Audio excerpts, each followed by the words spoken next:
All right, so this is a second example of constructing a confidence interval for the mean. Can you spare a square? As part of their final project in AP Stat, Christina and Rachel randomly selected 18, there's my sample size, rolls of a generic brand of toilet paper to measure how well this brand could absorb water. To do this, they poured half a cup of water onto a hard surface and counted how many squares of the toilet paper it took to completely absorb the water. Here are the results of their 18 rolls. Construct and interpret a 99% confidence interval for mu, the true mean number of squares of genetic toilet paper needed to absorb half a cup of water. So first of all, let me just point out to you that this right here is exactly the parameter that we're trying to approximate. So they kind of did that step for us. However, when I do a panic, I do it all. So I'm going to do it.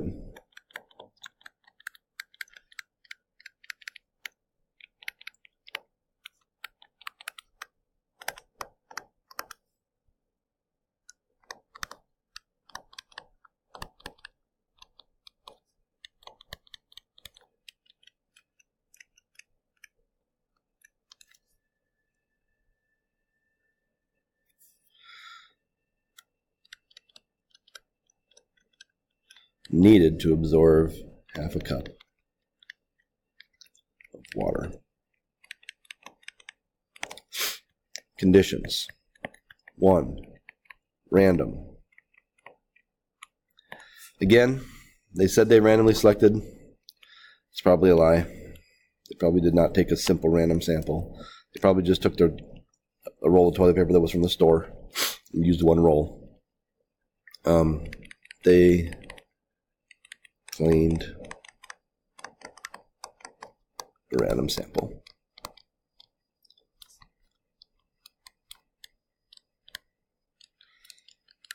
Little monotonous, little repetitive, I know. I'm sorry. 10% condition. Check it off. N equals 18 is less than 10% of all TP squares. No, not TP squares. Of all. Okay, so 18 rolls of all TP rolls. Each of these represented a single roll of toilet paper, and then they counted how many sections they need, squares they needed. This third check's a little more involved on this one. This is what I wanted to do this one for. This is normal, large sample. So first of all, we should note that, 1, they didn't say the original distribution was normal, so I can't assume that. And then n equals 18 is not bigger than 30, so I don't have a large sample. So what I need to do is I need to take a look at this sample and see if the sample gives me evidence that it came from a population that was normal. Basically, look at this sample and see if there are any outliers or significant skewness. So I'm going to pause the video while I put this data in the calculator. So I put this data into the calculator under squares. I got all 18 entries. Now I just want to point out to you, you might say, well, I got to type all this in my calculator just to check this, do this check. Well, no, because in order to run this confidence interval, you need to find the mean and you need to find the standard deviation anyway. So you have to put it in your calculator anyway in order to do it. So let's take a look at what the shape looks like.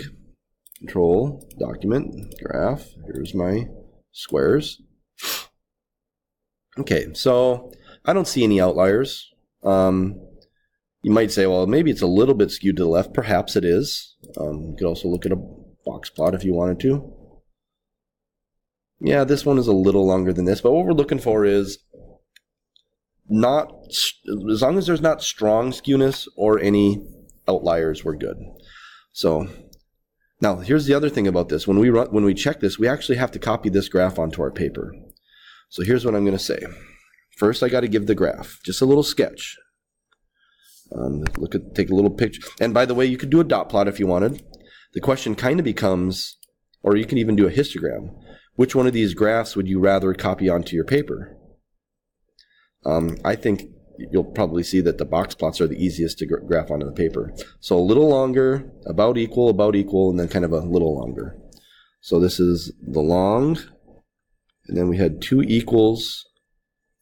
Not quite, they're a little longer than that. About equal, and then that was maybe just a little bit longer.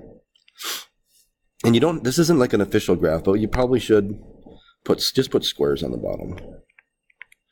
Just an like I said, not a complete graph, but just graph to illustrate to the person grading it that you actually looked at the graph of the sample. And then you make a comment on it. The sample data has no outliers and is approximately symmetric. By the way, don't say that it's normal, okay? Just approximately symmetric. So, the sampling distribution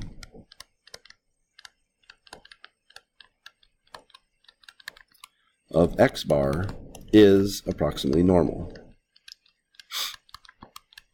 This is a bit of a stretch, but the idea here is this looks like it could have come from a distribution that was normal, so I'm going to kind of assume that the distribution that it came from was normal, and then therefore the sampling distribution is normal. There's a whole lot of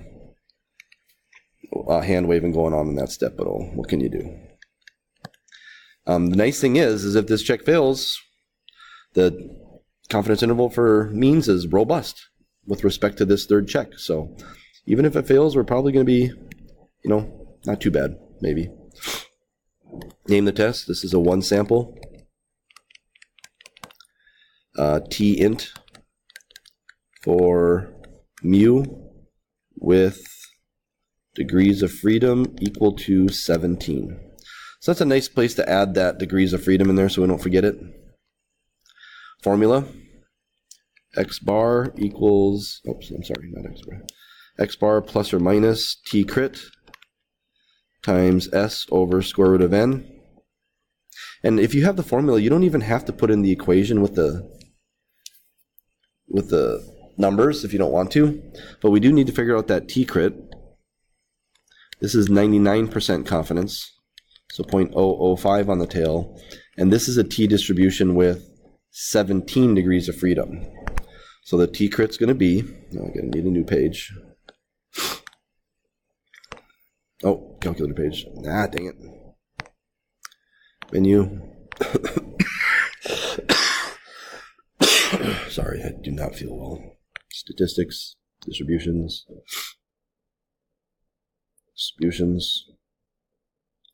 Inverse T, 0.005, 17 degrees of freedom, 2.898. So that 8 rounds that up to a 10, so that's 2.90.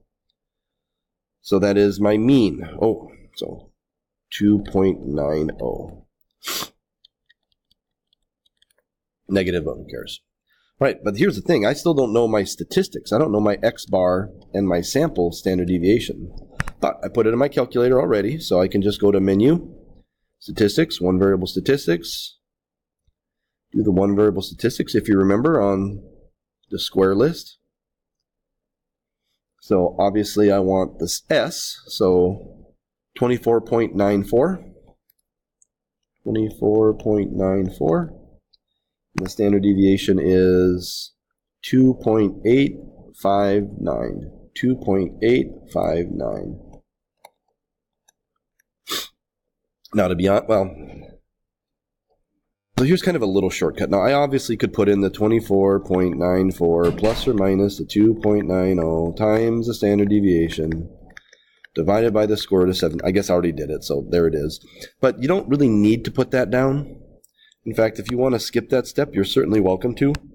As long as you have the formula, you get credit for that portion. And if you recall, these are stored into your calculator. So what I'm going to do is, I'm going to say the mean. So go to your vars key and select that mean plus your T crit, which I do have to type in, 2.90 times my standard deviation, which is stored under the vars under S sub x. Is that an arrow? Did I put that arrow in there? Oh, gobble, gobble, you stupid thing. All right. X bar plus 2.9 times standard deviation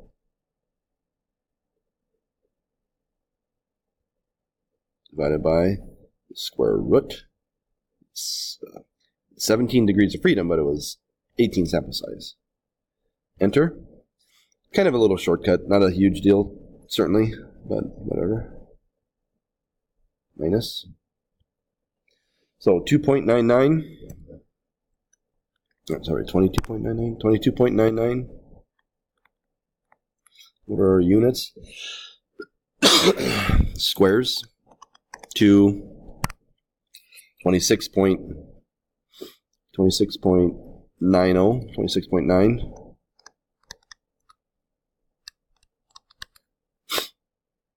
Oh, sorry, that's the I step. I'm gonna blame this on being sick. All my colors to match up. And your conclusion. We are 99% confident that the interval from, I'm going to round that up to 23.0 squares to 26.9 squares captures the, copy this down, copy that down, whatever, copy something down, captures the true population mean number of squares needed to absorb squares of generic TP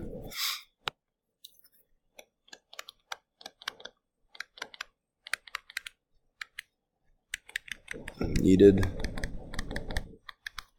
to absorb half a cup agua. Whatever. Yeah, so like I said, they're ugly. They take time. But the nice thing is if you get something like this on the AP test, you know, it's not going to be tricky. You know what you need to do. So just make sure you master this whole process.